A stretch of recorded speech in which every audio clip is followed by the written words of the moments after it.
YouTube, was going on, and welcome to potentially what could be a new series on my channel, but as of now it's just going to be a one-off video. I'm going to be discussing a couple things in the sports world that I really just want to talk about and discuss on my YouTube channel. I'm going to start off with the Vandy men's basketball coaching situation, and after Kevin Stallings did leave for Pittsburgh, I was very surprised they did get a better coaching job, in some people's opinion, in Pittsburgh after he was probably going to get fired at Vanderbilt. I want him fired.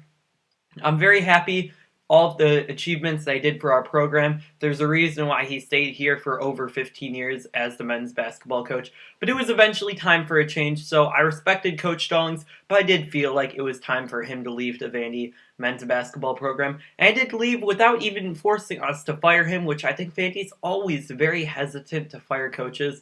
Don't want to make a mistake, so I was almost kind of glad that Kevin Stallings made the decision for David Williams. But now we are pressed with the problem that we do have to find a new coach. Now, obviously, in my opinion, the number one target is Greg Marshall. I do realize this is a very unlikely hire, as he is probably looking for a bit higher of a university than Vanderbilt. But he is losing Ron Baker and Fred Van Vliet, and maybe we could be a stepping stone for him going into an even bigger program. Two other people that I feel would be home run hires are Chris Mack and also Archie Miller from Xavier and Dayton, respectively. So those are two other very solid young coaches.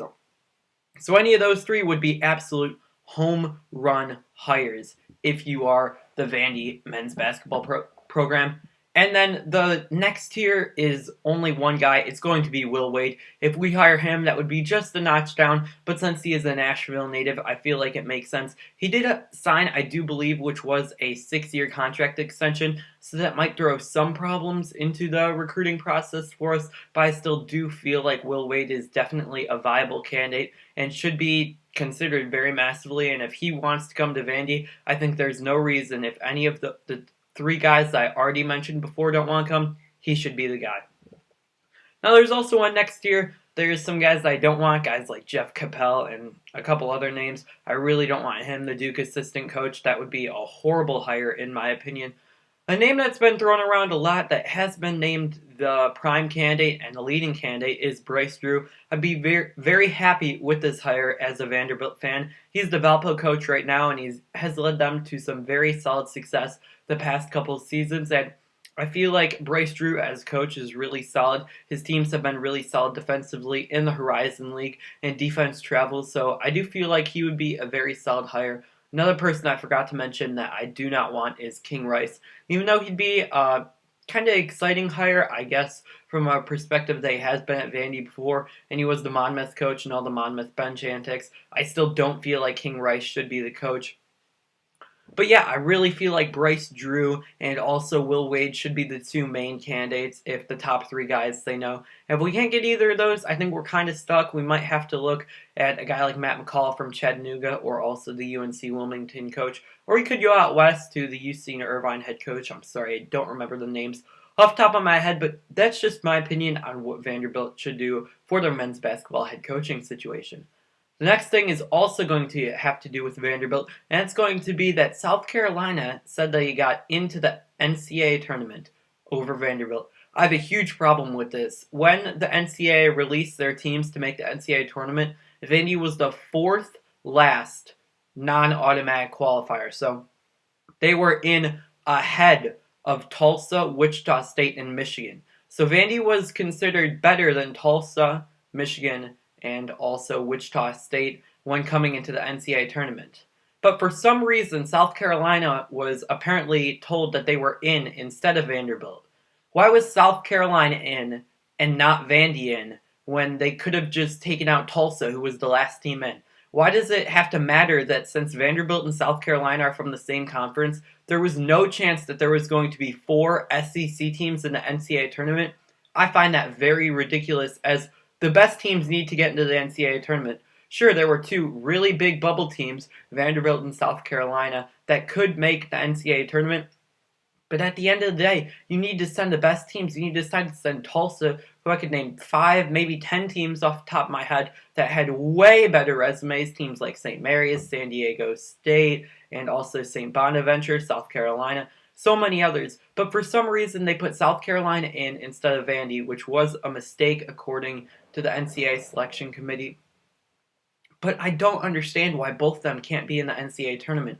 Why would you take out the fourth last team in the tournament and not even touch the second, third, or last team in the tournament? That makes zero sense to me. The NCAA tournament looks to be actually looking at conferences and how that matters, which I find so bogus. Just send in the 68 best teams to the NCAA tournament. It doesn't matter whether 10 of them are from the SEC, 2 of them are from the SEC, or 4 of them are from the SEC. Just send in the best teams. If you feel like South Carolina and Vandy were so close, and Vandy was the fourth last team in the tournament, send South Carolina in. Nobody would have been as mad if you sent South Carolina to the NCAA tournament as if you sent Tulsa. The next topic I am going to be talking about, just a brief overview over the Vandy South Carolina baseball series. A really solid series win for Vanderbilt, just had to touch on that. Give a shout out to the Vandy boys as they did take 2 out of 3 games from South Carolina in the baseball series. A nice home win series against a fellow top 10 team. Vandy was ranked 4 entering the series and South Carolina was ranked 6th. I don't think there should be any damage done to South Carolina's record. They competed really well with Vanderbilt. Those were 2 top 10 teams in the country going at it, and it was really solid to get the series victory as Dre Kendall had a big home run and also Tyler Campbell had a great 2-run bunt in the Saturday game to give us the series victory. Now the final and main topic that I do want to be talking about in this video is going to be about the U.S. women's soccer team filing a court claim against them not making enough money and all the facts that they're using about how they don't make enough money and stuff like that. I just don't get this at all. So the U.S. women's soccer team is claiming that they don't make enough money. So let's dive into some facts that they do show about why they should make more money. Well, they say that they make less money than the men's do in the World Cup. You look at the 2014 Men's World Cup and the 2015 Women's World Cup, the men do make a lot more money than the women's. Maybe not a lot more money, but a significant amount more. But then the women say that in 2015 they made more money than the men's. Oh, well, if the woman made more money, shouldn't they be getting more money?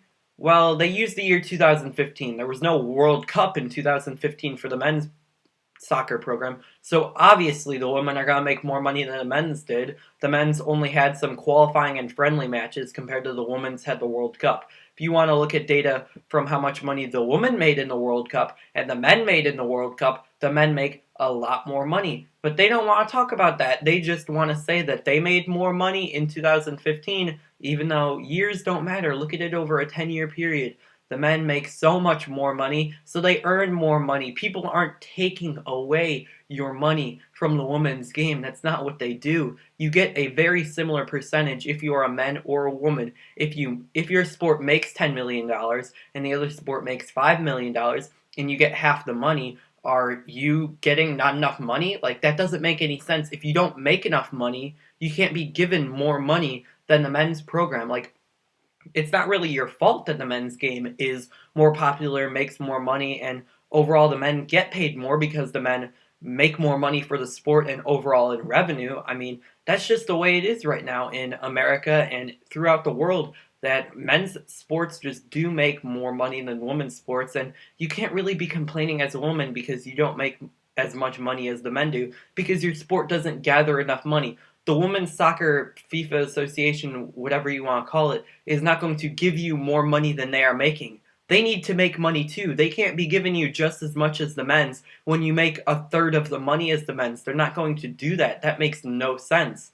You're not just going to penalize the men because they make more money, they're more popular, and more people will pay to watch them, compared to the women's who, they are very well rising, but at the end of the day, men's soccer is making so much more money than women's soccer is at the moment, so you can't get paid more than the men do when you don't make as much money. So that was just my take on that. I feel like the women are really kind of out of date on this one. They're really off subject right now. They don't really look at the fact that their sport just doesn't make as much money as the men's sport does, and they're mad that they don't make as much money at the men. At the end of the day, it's all about who gets the job done and who makes money, and right now the men are making a lot more money, so they get paid a lot more money. And using the fact that you made more in 2015 than the men did, how about if you look at the fact that the men made I don't even know how much more than the women did in 2014. That would be horrible for the women's sake and their right for the case. So I really feel like the